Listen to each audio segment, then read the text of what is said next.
Assalamualaikum warahmatullahi wabarakatuh.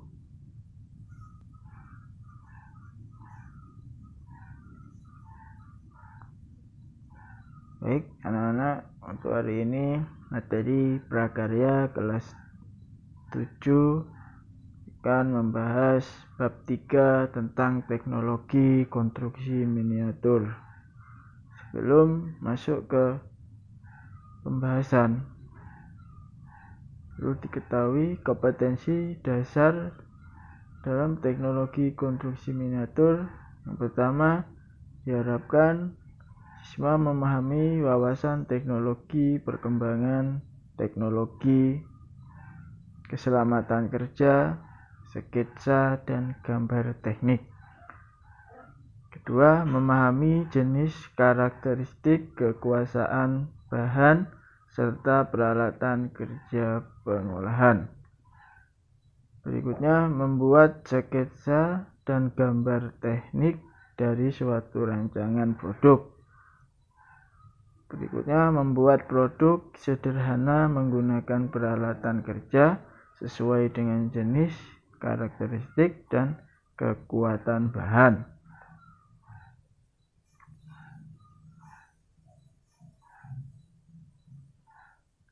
Nah, baik anak-anak, kita masuk dalam materi. Yang pertama, mengenal istilah teknologi. Di sini teknologi selalu mengalami perkembangan seiring perubahan yang dialami oleh manusia pada saat ini. Kemajuan teknologi sangat bermanfaat bagi kehidupan manusia.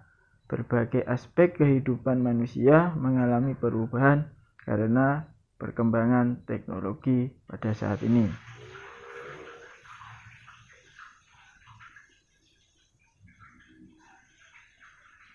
Satu, pengertian dan perkembangan teknologi.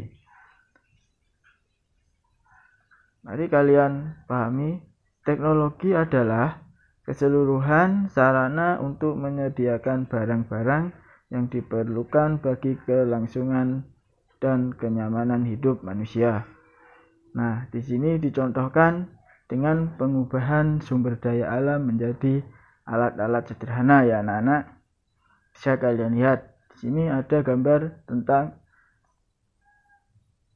pohon pinus yang diolah menjadi kertas paper, diolah menjadi pulp,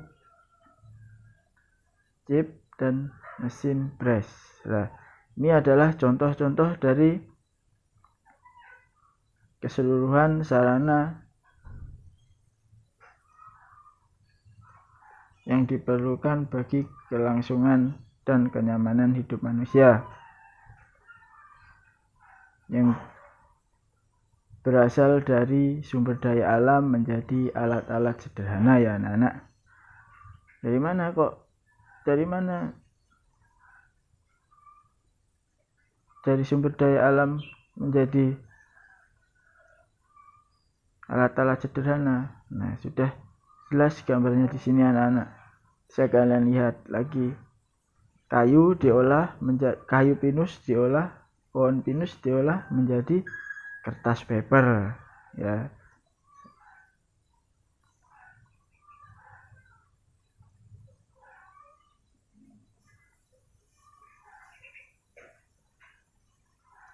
Kemudian perkembangan teknologi yang demikian pesat telah melahirkan mesin cetak, telepon, komputer, dan internet. Perkembangan teknologi telah memperkecil hambatan atau kesulitan dalam berkomunikasi, sehingga memungkinkan manusia berinteraksi secara bebas dalam skala global. Nah, contohnya pada gambar ini anak-anak, dengan kemajuan teknologi, manusia bisa berinteraksi dengan secara bebas dalam skala global. Contohnya dalam teknologi komputer, manusia berinteraksi tidak harus bertatap muka, tetapi dengan menggunakan teknologi komputer, dengan mengirimkan pesan singkat melalui media komputer sendiri ya anak-anak. Jadi manusia sekarang sudah alatnya sudah canggih-canggih, jadi berkomunikasi dari Pulau Bali ke Pulau Jawa tidak harus bertatap muka, bisa dengan menggunakan komputer yang dihubungkan dengan jaringan internet ya anak-anak. Hanya saja tidak semua teknologi digunakan untuk hal-hal positif anak-anak. Ada beberapa teknologi yang dapat membahayakan keselamatan manusia. Misalnya teknologi untuk pengembangan senjata penghancur. Nah, jadi tidak semua teknologi itu berdampak positif, ada juga yang berdampak negatif yang mengakibatkan kerusakan lingkungan kita sendiri, lingkungan manusia, lingkungan semua masyarakat ya anak-anak. Jadi tidak semua teknologi itu mempunyai sifat positif, tapi juga ada negatifnya.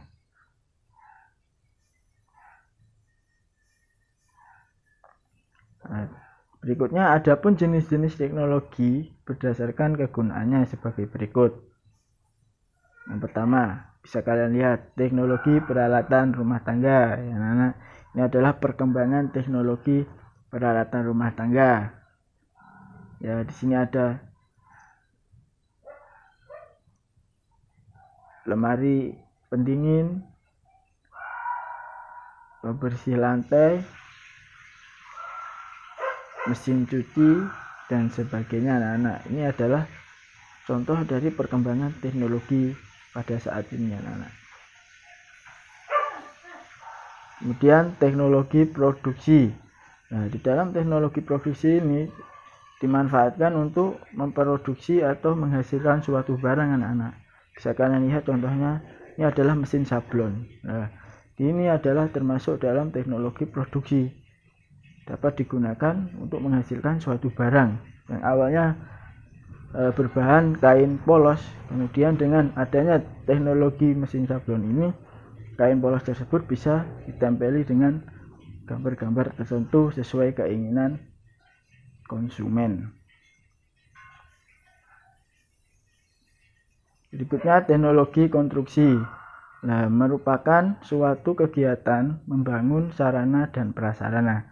Sudah jelas teknologi konstruksi tentang pembangunan ya anak-anak. Bisa kalian lihat di sini sarana dan prasarananya. Nah, ini adalah teknologi konstruksi ya. Ada alat-alat berat di situ. Itu adalah perkembangan teknologi pada saat ini.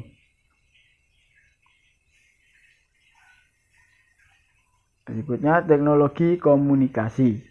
Mungkin merupakan sistem untuk mengirimkan informasi atau data dari suatu tempat menuju ke tempat lain, atau dari satu orang ke orang yang lain.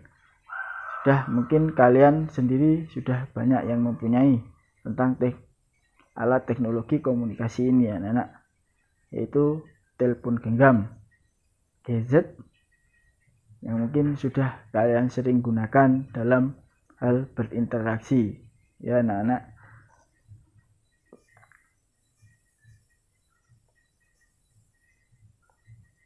Masuk ke poin B, yaitu tentang teknologi konstruksi sendiri. Yang pertama, perkembangan teknologi konstruksi. Pada zaman sejarah, manusia menggunakan gua sebagai tempat tinggal. Bangunan yang dibuat pun masih sederhana ya anak-anak. Pada zaman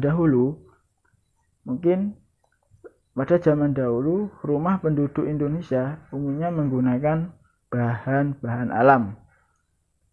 Mungkin kalian masih sempat melihat bentuk-bentuk rumah seperti ini, yaitu dari bambu. Kalau gak salah bahasanya itu, kalau orang desa bilangnya rumah gedek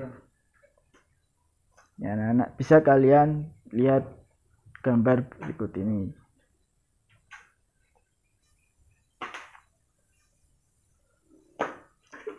Pada perkembangan teknologi konstruksi di setiap negara tentu berbeda-beda ya anak-anak. Di Indonesia perkembangan teknologi konstruksi ditandai dengan semakin banyaknya inovasi yang digunakan dalam proses konstruksi. Salah satu contohnya adalah teknologi cetak beton. Nah, bisa kalian lihat juga di sini. Mungkin dulu untuk alat cetak betonnya menggunakan kayu buatan sendiri. Tapi karena ada perkembangan teknologi, sekarang untuk cetakan betonnya sudah terbuat dari mesin. Ya, jadi sudah ada perkembangan teknologi di sini anak-anak.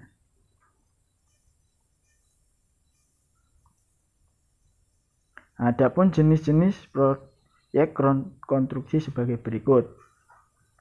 Nah, pertama proyek konstruksi bangunan perumahan atau permukiman. Nah, ini adalah proyek konstruksi. Proyek itu adalah proses pembuatan jangka panjang ya anak-anak. Proyek jadi tidak bisa selesai dalam 1 hari, 2 hari, seminggu. Jadi berbulan-bulan, bisa jadi bertahun-tahun. Nah, ini adalah proyek konstruksi bangunan perumahan atau pemukiman yang sekarang ini lagi gencar-gencarnya, banyak-banyaknya perumahan dibangun ya anak-anak. Ini adalah proyek konstruksi bangunan perumahan.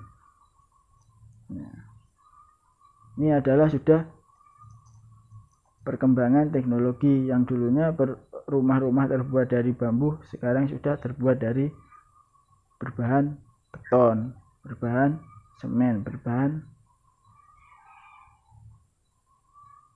dan lainnya. Berikutnya proyek konstruksi bangunan gedung, building construction. Nah, tipe proyek seperti ini menerapkan pada pertimbangan konstruksi yang matang ya anak-anak dan tepat. Jadi tidak seenaknya saja, karena proyek ini diawasi oleh Dinas Cipta Karya atau DPU, Dinas Cipta Karya atau DPU ya anak.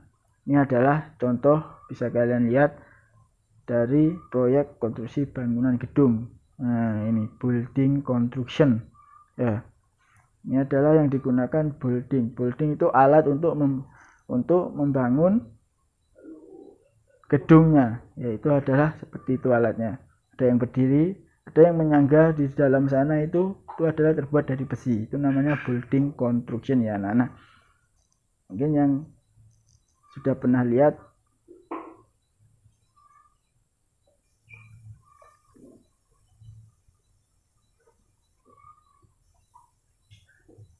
Nah, berikutnya proyek konstruksi teknik sipil.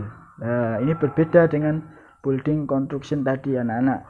Kalau proyek konstruksi teknik sipil ini berbeda dengan proyek konstruksi teknik sipil, tidak menggunakan keuntungan yang banyak, karena biasanya pemilik proyeknya adalah pemerintah. Nah, jadi kalau proyek building construction tadi mementingkan keuntungan.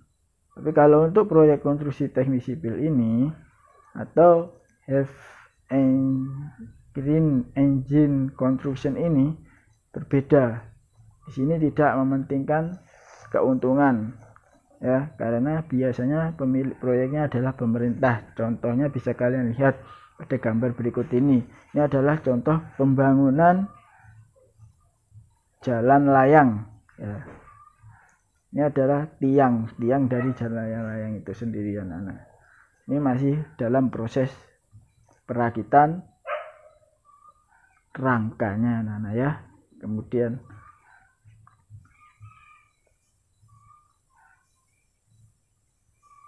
nah, berikutnya proyek konstruksi bangunan industri atau industrial construction. Nah, ini adalah contoh gambar suatu proyek konstruksi ya. Apa sih proyek konstruksi? Yaitu pabrik atau suatu tempat yang digunakan untuk industri, contohnya industri makanan, industri kain, industri baju, industri pabrik semen. Nah, ini adalah contoh dari industri pabrik semen ya anak-anak. Ini adalah proyek konstruksi bangunan industri ya. Kenapa sih kok dinamakan proyek? Karena proyek itu berjangka panjang. ya. Jadi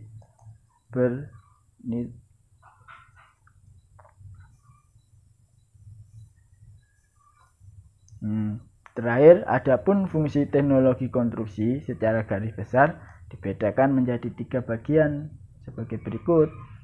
Yang pertama, berfungsi sesuai peruntukannya, yaitu sebagai tempat tinggal seperti rumah dan sebagainya. Contohnya tadi sudah ada perumahan, ya.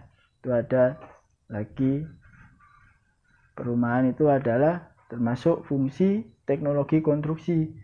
Fungsinya dari teknologi konstruksi itu, yang awalnya perumahan itu terbuat dari bambu, karena adanya perkembangan teknologi konstruksi, rumah-rumah sekarang, perumahan tersebut terbuat dari beton-beton yang berkualitas. Berikutnya, berfungsi untuk mendukung pekerjaan seperti kantor, gedung, toko, dan sebagainya. Contohnya tadi ada pembangunan gedung, ya, ada yang masuk ke dalam konstruksi building construction, ya. Nah, itu tadi adalah pembangunan gedung perkantoran, gedung sekolah, gedung toko yang sekiranya dan sebagainya. Yang terakhir, berfungsi untuk mempermudah transportasi komunikasi seperti konstruksi jalan, jembatan. Nah, tadi juga ada di sebelumnya kita jelaskan construction yang sifatnya pemiliknya adalah pemerintah, yaitu tentang teknologi konstruksi transportasi, ya. Nah, itu pembangunan jalan raya, jalan layang tadi itu anak-anak. Nah, dari sini mungkin kalian sudah paham. Semoga bermanfaat. Ustaz akhiri.